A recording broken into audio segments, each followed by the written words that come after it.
Balitang Hali on GTV.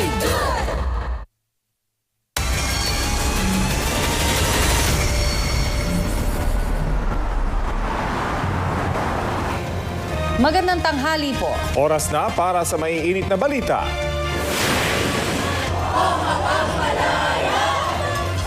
Umento sa sahod kabilang sa mga panawagan ng mga manggagawang nagkilos protesta ngayong Labor Day. Job fairs isinagawa rin ngayong araw ng paggawa. Isa o dalawang bagyo posibleng pumasok o mabuo sa loob ng Philippine Area of Responsibility ngayong Mayo ayon sa Pag-asa. Ang mainit at malinsangang panahon, magpapatuloy ba ngayong long weekend?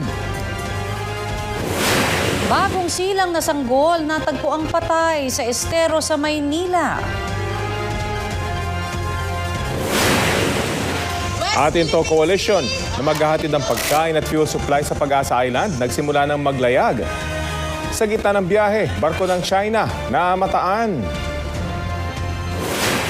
Balita abroad, 22 monghe nahulihan ng marijuana sa Sri Lanka. At ang sorpresa ng magkakaibigan sa Iloilo City na nagpaiyak sa kanilang kaibigan.